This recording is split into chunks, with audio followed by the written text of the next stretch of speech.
something I should do. All right. Hello, everybody. This is May the 4th be with you edition of our Idea Share. My name is Beth. I'm with Key Ministry. And it looks like Catherine just dropped off. So Catherine Boyle from Key Ministry hopefully will jump back on here as well. But welcome. So we're in our, I don't know how many weeks we've had now of this Idea Share. We started several weeks ago, and I know I've been really encouraged by the discussions that have been going on. So I'm just going to open it up to the group. What's new? What new situations have you experienced? Do you have this whole online thing down pat now? So go ahead, somebody get us started.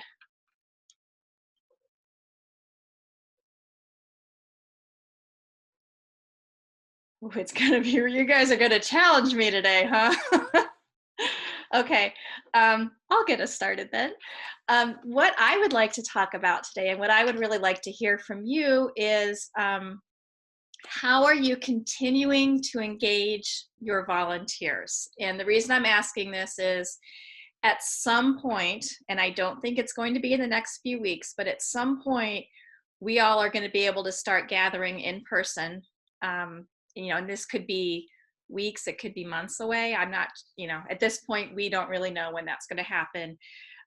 We all know there's a difference between when your state allows it, when your church feels like it's time, and then when families and volunteers feel comfortable meeting in person again. So that's kind of like 3 different timelines. But when that day comes, there's a good chance that some of your volunteers are no longer engaged in your program. So I'd like to talk a little bit today about there's Catherine, she's back, about how you're involving your volunteers. Are you involving your volunteers at this point? What kind of communication have you had with them? So I would love to hear what's going on with volunteers. Yes, please. So we've just been calling them, and we've talked about now my 1 year is going to join. We talked more about strengthening that resolve and actually having some conversations this week about what everyone's needs are.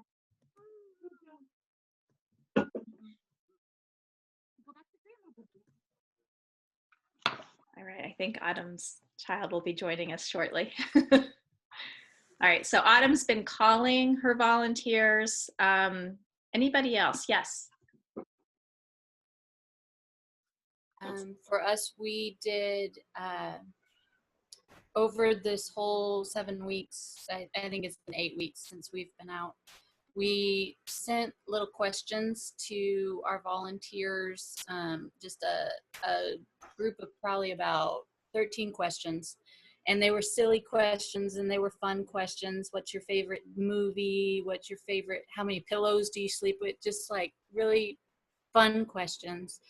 And then those who sent replies on our Facebook parent page where we interact with our children and our parents, we would post a picture of that volunteer and the answers to their questions through, you know, every day we have a daily post with our volunteer spotlight, just to kind of keep the volunteers connected to our kiddos and our parents. And also we've had a few of the volunteers that have had some videos that they made that we posted for the kids and things of that nature to try to keep those who wanted to do something during this time still involved in some way. Okay, great. So you did a combo of using email to connect with them, collect information from them. Did you use like a Google form, or how did you? We have, through our system, we have a connection through our fellowship, like through CCB or one of those. and we just sent out a mass email to everybody with the same questions on it, and then just whoever wanted to respond responded. Okay. If people were too busy in this time and didn't respond, we have quite a large volunteer base, so we can't fill all the spots anyway. Right. But as well as we had some Zoom meetings with our volunteers, just to get them together and let them know what's happening in this time and what we're expecting when we come back and that kind of thing. Okay. I think my internet is unstable today, so hopefully everybody else. Yeah, I think mine is not that great. Okay. Great. So then you use Facebook as well to help kind of facilitate that interaction between the volunteers and parents. Okay. Yeah. Great. Trace, did you have something to share? Unmute. Yeah, I don't have a huge volunteer base, about 20, 25. So I've been spending a lot of time writing cards to everybody and making a phone call about every other week, just personally, not ministry related, but just, our large church, it's hard to connect individually. So just personally doing that. And then I offered up for if it's normally your week to serve and you'd like to send a family a card or a little note or a little whatever, like an opportunity to be able to do that through me. So the families are getting notes from the volunteers as well. Great, thank you. So when you say they do it through you, do they send you the whatever and then you I wasn't sure. I'm sure all of the families would be okay with me sharing addresses, but it just felt just a little bit more like, yeah, I'll just do that. So they send them to me and then I send them on, or like I'll do a porch pickup or something. Okay. Yeah. Great, thank you. So for those of you who have just joined us, we're starting out today by talking about how we're continuing to engage our volunteers, knowing that when all this is over and when we're finally able to be together in person, it's entirely possible that we will have lost some of our volunteers just due to disengagement over this time period. So what are some other ideas, other things that you all are doing or would like to try to continue to connect with your volunteers? We've had some of our volunteers join us with the games that we've been doing with our adults and students, or adults with disabilities. But also each campus has a lead, and so they're contacting their volunteers about we used to say once every week, but this just kind of got redundant. So it's like once every 10 to 14 days. And some people stay more in touch with others, but we don't want to over communicate and be like, hey, just stare at each other and kind of talk. So more of a engagement conversation. But yeah, one of the biggest things that's been passed down to me, and it's been good, is everyone is asking like, hey, when are we going to get back together? When do we get back together? And that's always a good question, but we always want to say we don't want to give clarity where we don't have clarity. And I want to have clarity, but we all we all want to have clarity, but that's the one thing I have to continue to remind myself, even though I want to answer, like, they're like, oh, hey, all the churches are opening at this, where we don't really know. So right. That's one of the big things that I have been, and it's been helpful to not give clarity where I don't have clarity. Right. So just a week by week basis. That's a really good point. And again, and I know I just said this, but there's still a difference between when we're allowed to do it and when families feel comfortable. Mm-hmm. So we just have to, continue to keep that in mind. Let me throw out, go ahead. Oh, Karen, right? I was just going to mention that something we've done is we've had our teachers in each of our classrooms, kids, teens, adults, do lessons over their phone and then send those lessons in, just shorter lessons, obviously not what we're used to in the classroom, but just shorter lessons. But and then send that into Dropbox, and our church will put it. That's been a little bumpy. It really has, and I've led the pack on that.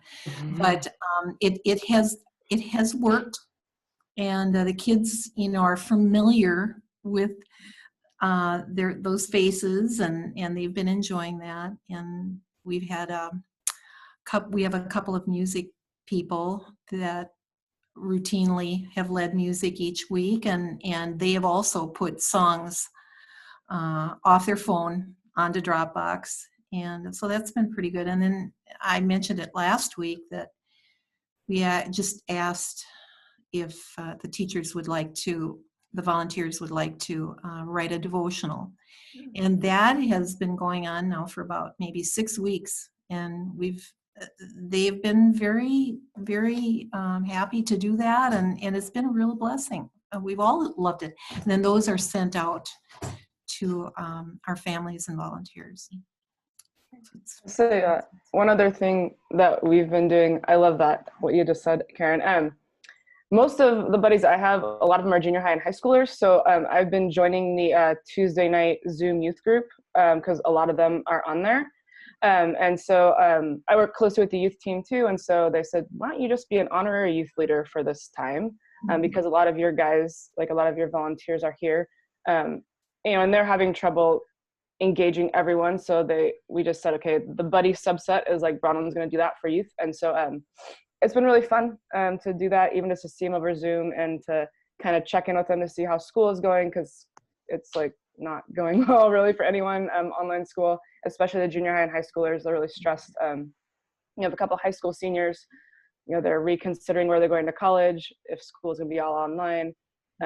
So it's been nice to kind of have that cohort, in the youth team. So yeah, on Tuesday nights from like 7 to 8:15, I'm on there, and it's pretty fun. So I love that. That's like a win-win. I love that. Thank you for sharing.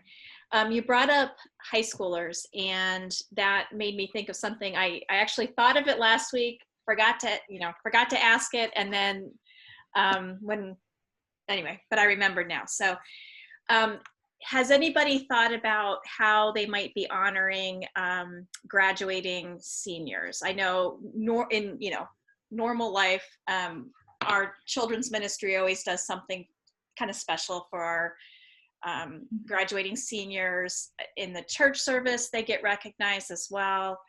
Has anybody thought about that yet? Is that an issue? So we thought about, we have a huge field like behind our church, a really, really huge field. And we thought about what if we had, the seniors and their immediate families come, and they could all be like, 100 feet apart or whatever it's supposed to be. And we could do some kind of projected like mini graduation.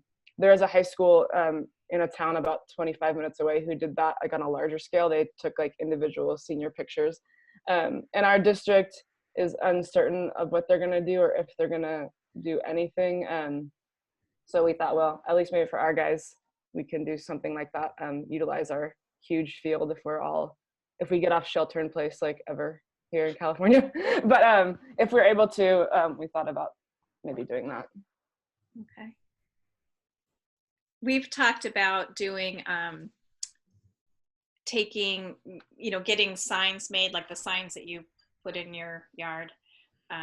But in all of our children's ministry, we maybe have like 8 or 10 seniors that are graduating. So that's not just a special needs ministry, that's all of children's. And so we were thinking about getting signs made, taking a picture with the signs at the church, but then going and putting them in each student's yard. And, they would say something like, congratulations, class of 2020. Thank you for serving in children's ministry, or, something like that. Just as a way to recognize them, maybe, throw some balloons on them, on the signs, not on the people. And probably do something on our Facebook page.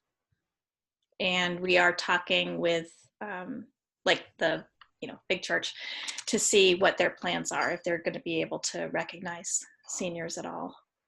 Doc, I know you have, when you were doing at Grace, you had a lot of student volunteers. Any thoughts from your time there? Yeah, and so in the past, we would do several different things. We would have a graduation party where all the seniors would get to have a table, and then they would, you know, we would get they'd have pictures up and make a little poster board of for themselves, and then we would come in and could give them cards or whatever, and we'd have kind of punch and cake and just a social time. Obviously we're not able to do that right now, so trying to figure out how and what can happen there, but that's one of the things that's been done. And again, like you said, usually announce something from with the congregation and that, but I think they're trying to figure out exactly what to do. It's hard to know what right now, and my son's one of those. I've got a senior. He was supposed to graduate on this Saturday, and to date we have no idea when his graduation is going to be. They're saying it may be in July, but we don't know for sure. So for all of us here in Kansas and Missouri area, we're kind of like with most of the rest of the country, those with seniors, we're kind of in a wait and see mode. But that's what we've done in the past. And then from a ministry perspective, we've done cards and things like that. If we've had some special volunteers who have just really gone above and beyond, who have really done a lot for us.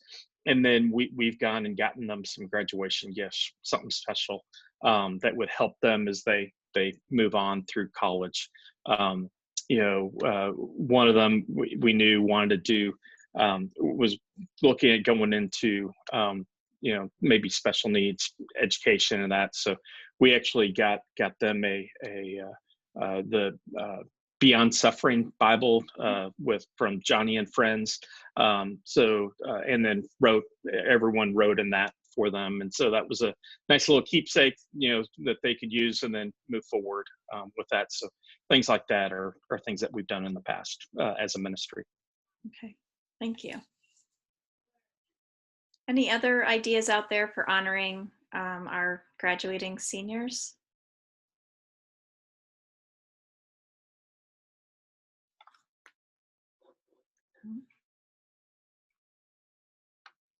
Okay. Any other volunteer related ideas, problems, questions?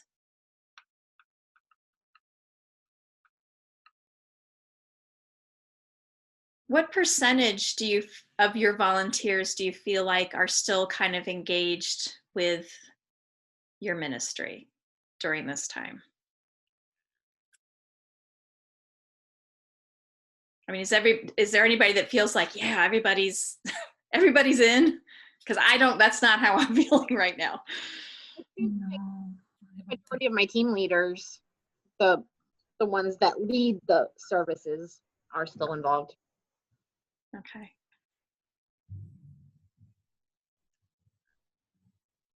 It sounds crazy, but we actually got some new people who wanted to help because of this. Because we have a huge college population that got sent home, like from wherever they were, and they're looking. They knew someone who was already involved in the ministry, so we've had a couple new people. They have new bandwidth, being at home, or being just really isolated. So I think it's kind of interesting to see. I think maybe we'll have a net gain of just like it'll just be stable, right? Because some will come off, but then I think there are some people who are like, I really want to serve in some way.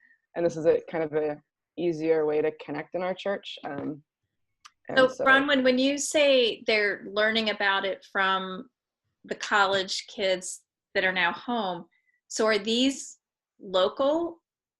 So we have some college students who go to UC Davis here who live elsewhere. So they serve during the year, but then the students, they're from Davis, their families are from Davis, and they've been a buddy. They serve, in the summers and on their breaks. So there's kind of like a cross connection. Davis is not a huge town, and even our neighboring city in Woodland, people are like, there's some students who just really have a lot of bandwidth or they really want to serve, and this seems to be an easy entry point for a lot of people, and so yeah, it'll be interesting to see what it's like afterward. If there's, you know, some people fall off and some people come on, or if new people come on and we actually gain. I have no idea. That's cool. So the cohort group that you have through student ministry on Tuesday nights, that would not include college students, would it? No, that's all like local junior high and high school. But a lot of them do have college age siblings who are like, hey, I saw my brother is doing this, I want to try it. And like, yeah, we need all the help, right, to reach everyone. So how are you connecting with those college students, especially the new ones right now? Like, how are they part of your ministry at this right now? So I have an intern who's involved in the college ministry, so that's an easy connection for them because a lot of them are like, oh yeah, I know Kayla. Or I just say, hey, do you want to like meet over Zoom? It's like usually we'd go to coffee, but we're not allowed. So you just like hang out over Zoom, or I text them. It kind of depends on their level of interest, but yeah, we've had a good number of that. And then remind me what's going on with your ministry right now that they can actually serve, like what opportunities are there? So we're doing a lot of respite at home type videos and things like that. So some people want to make a tutorial and send it, have it sent out. And then there are some individual families that we've identified as, you know, higher need, higher risk. And so we're delivering cards, and you know, some people bake cookies and things like that. So it kind of depends on, you know, what they're interested in, how they're interested in serving. We're just trying to connect everyone. We've also done a homework hour because online school is terrible, and so some people want to help with that, and so you know, we try to figure out, you know, what they're interested in and kind of how we can match them to the ministry, because we have a whole bunch of different things happening, I think. So that's great. Boy, what a great resource when you live in a college town. That's really great. Thank you. Cool. I bet there's a lot of parents who would like to take advantage of the homework hour. All right, what else is going on? We typically end our year towards the end of May, our typical, or you know, our usual year, and I usually send out an email to everybody, you know, kind of encouraging them and thanking them, and I thought this year I would just make the personal call. You find out, you know, how they're doing, what the struggles are that they're up against, just what their thoughts are. I just thought that the personal call would be that it would be timed well, doing that this year. So for those of you making personal calls, either to families or to volunteers, has it been very well received? Are you reaching people? Yeah. Okay. Good. Yeah. For us, we're actually, I'd say probably a 40 to 50% success rate of actually connecting with people when we're calling, whether it be volunteers or families when we're calling. But all the ones that we are actually talking to are just so happy that we've called, especially the parents. They're just ecstatic that they are actually getting to talk to another adult, because they're just pretty much trapped at home with their kids, and it's nice to have another voice there. And then, you know, we're asking them, you know, how we can be praying for them, what's going on, and then we stop and pray for them right then and there, which is, you know, so important for them, and they've really appreciated that. And then, you know, same thing with the volunteers there too. But you know, so we've seen a lot with that. We've those that we don't reach when we call, we've been leaving messages, and I'd say maybe, I don't know, 25% or so have called us back with that. So it's nice with that, but they know at least that we're you know, reaching out to them, and even when we're leaving the message, we're letting them know that we're praying for them, we're thinking about them, and if there's anything they need or any way we can help them, to let us know, whether by calling us or emailing us. Yeah. Great. Thank you. And Doc, are you talking mainly like respite families that be part of your camps, respite? Yeah, for us now, it's all of our families that we do. So we've got a long list. We've got over 900. So we're working through that. We've not come anywhere close to getting everybody. But yeah, we're reaching all of the families that we minister to. Wow. Wow. So all through our respite, our camps, our conferences, and everything. Great. That's a huge undertaking, but wow. Wow. Thank you for doing that. Wow.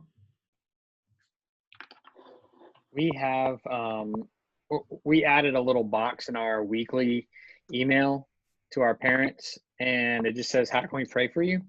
And I actually have been surprised about how many people have written to us that haven't told their campus, or maybe they're under another pastor as well, but they're coming through our special needs ministry, to where we can also follow up with the campus staff. So I've been a little bit surprised. So we put that on there just because we have a lot of parents aren't necessarily connected, and they weren't returning phone calls, but maybe they would fill out a form saying how we could pray for them.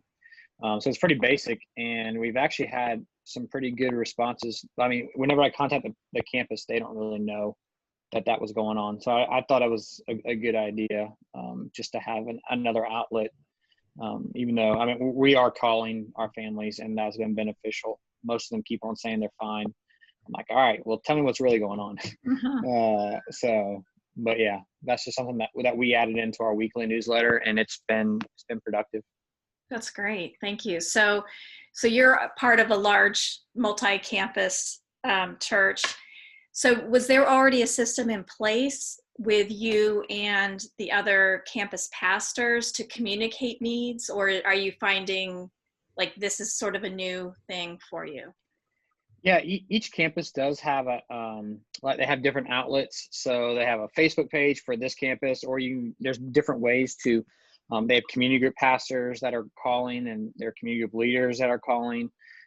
So there's a lot of different channels that are set up, but whenever I contacted the responsible pastor at that campus, most of them didn't know about the need, or we were getting it ahead of time.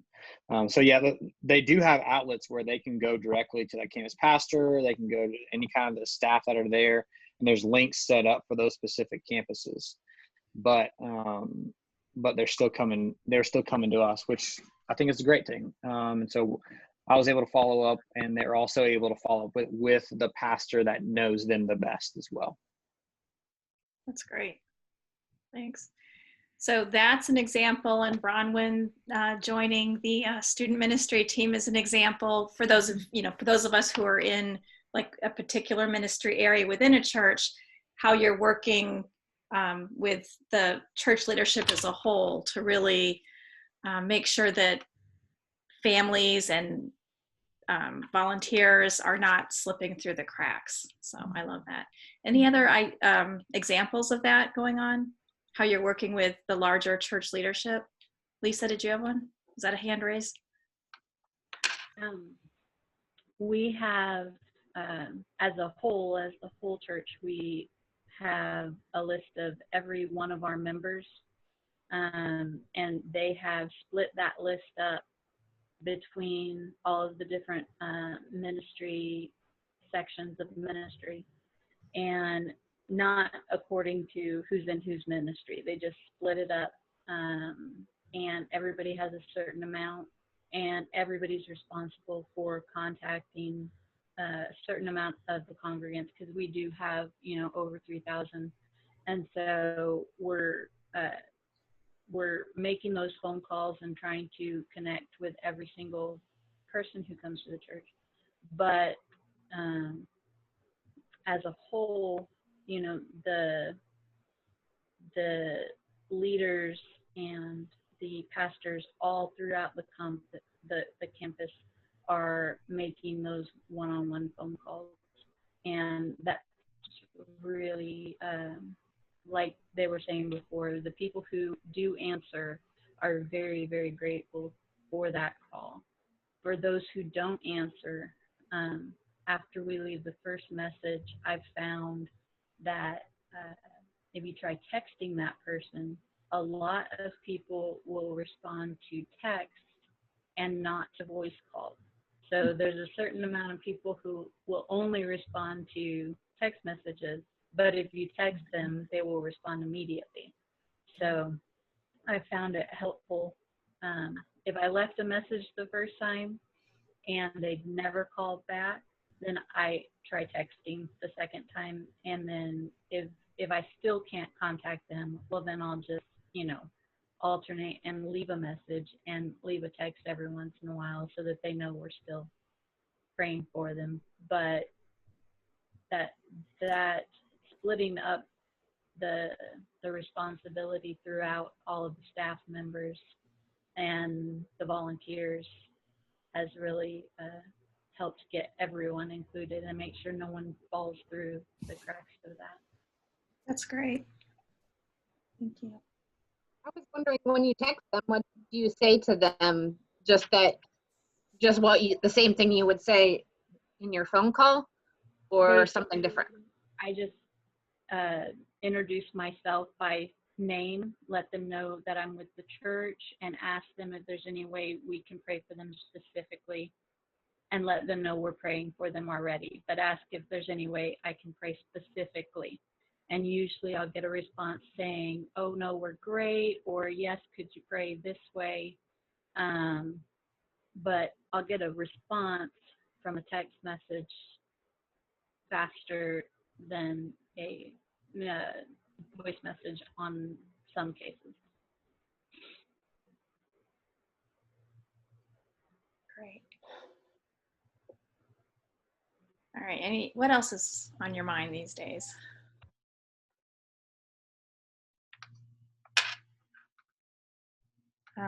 Maybe now is a good time to share some of the things that Key Ministry has coming up. Catherine, do you want to do it, or do you want me to? Do you have the list in front of you? No, you start and I'll look at the list, okay? So we will continue to do this idea share at least through this month, although not on Memorial Day. But we do have some webinars coming up each Wednesday this month, except for when we're doing a roundtable like this on the third Wednesday. So May 20th will be a discussion like this, and the other Wednesdays will be a webinar. Catherine, do you want to tell us what those are? Sure. The first one, I can't remember which one we said was going to be which, but one of the things we want to do is make sure that ministry leaders are supported and their families as well. And so that's going to be a mental health focus for us, one of these Wednesdays. And then the other one, golly, I don't have it. Okay, I think I have it memorized. So May 6th, which is this Wednesday, is going to be a discussion with Becky Davidson. Many of you know her from Rising Above Ministries. And we're going to talk about why it's so important for parents, moms especially, to continue to see each other even when we can't see each other. So we're going to be talking about virtual coffee chats and some other kind of neat ideas for getting together, for parents to get together even when they can't really get together. So that's this Wednesday. You can go to keyministry.org on our events page to sign up for that. That will be a webinar, and it will also stream live on Facebook on the Not Alone Parents page. The following, and I can talk about the next week's one if you want me to, because I found it. Go ahead. Okay, so we have a good title for it. It's still a little bit of a work in progress, but the title on Wednesday, May 13th is going to be The In-Home Lockdown Therapist, Equipping Parents to Meet Their Kids' Emotional Needs. We all know that this has been a time of, unfortunately, new fears and new stresses, and so we're going to get at least one or two folks together who have some expertise in this to help parents navigate these in a healthy way with their kids, and also model good emotional and spiritual health, mental health, I'm sorry, as you know, they're dealing with new stresses as well. So that's going to be on Wednesday the 13th. Okay, and then Wednesday the 20th, so the third Wednesday is when we have our traditional disability ministry video roundtable. We're going to be talking about virtual respite. And so it's a time for us really to talk through some ideas for how we can provide respite to families when we can't actually bring a whole group together. So that we encourage you to join us for that. And then the 27th will be a mental health related topic. And I don't think, if we have that. And I have that pulled up. That's the one I mentioned a minute ago. It's ministering to the faithful, supporting the emotional health of the pastor's spouse. You know, we Key Ministry have tried to develop content and focus on supporting pastors and in this time, because they do have a significant burden being on the front line of mental health and emotional health needs. But we also need to support their spouse at home. So we're working through, again, some of those details, but that's going to be the topic for discussion on the 27th. And you know, I think that will be a good opportunity for us, hopefully, to focus a little bit on, you know, maybe it's after the end of the traditional school year, and it's after Mother's Day. So this might be a good time to start focusing on, you know, supporting the pastor in a new way, as well as their family. So again, that's May 27th. Great, thank you. So most of those, or all of those, are already on keyministry.org/events. You said that the 13th was more focused for families, or was that? Yeah, is that what you said? Which one? Sorry, the 13th is geared towards families, supporting the emotional health of the kids at home, but equipping the parents to be able to do that. Yeah. And the 6th. Sorry, my internet is all over the place. Yeah. The 6th is kind of focused it's more of a parent topic.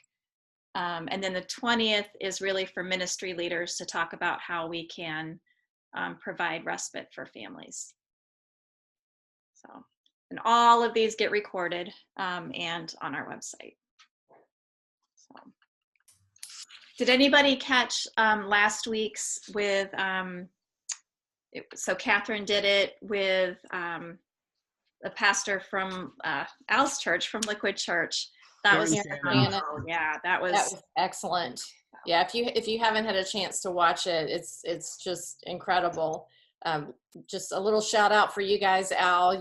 Liquid Church is just doing an incredible job taking care of folks in the New York City metro area. I mean, what an enormous undertaking. But you know, they have a lot of great processes and systems that they've put in place that would be good things for other churches to emulate, particularly their put your own mask on first strategy to help ministry leaders at any level to make sure that, you know, you don't just completely burn out with all of the demands. So that is linked in the description of the video on our Vimeo and YouTube pages. You can access it through our coronavirus page on the Key Ministry website. But yeah, that's really an excellent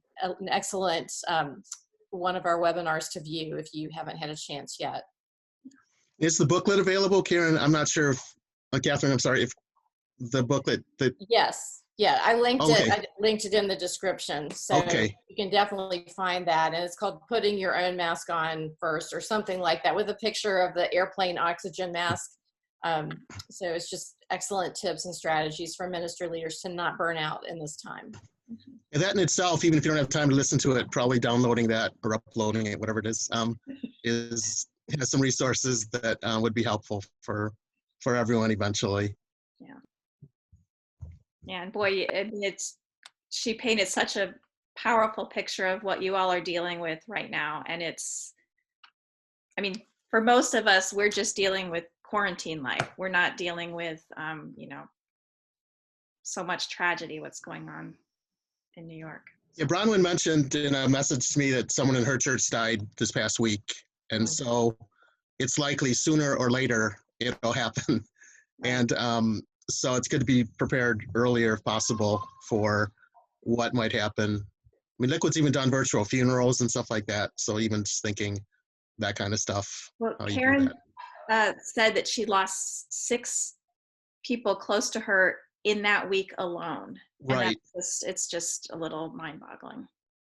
Yeah, we've lost a number ourselves. It's just everyone in this area is getting hit. So hopefully you don't get hit that way, but it may happen. And if it's in your church especially, it adds another dimension to it. So just hopefully, God willing, you don't have that happen. But if you do, it's good to be prepared ahead of time as much as possible for what could happen. Yeah, there's a nursing home in the town just north of us where, you know, a lot of people from there go to our church, and that's where the death was because I think it's like even been on national news for like the rate of infection and things.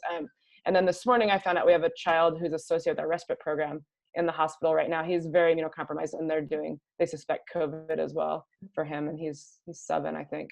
So yeah, it's definitely hitting the immunocompromised in our area. But I mean, the actual rates, like for the total population, are fairly low here, especially in California in general. But for the immunocompromised, it's pretty bad.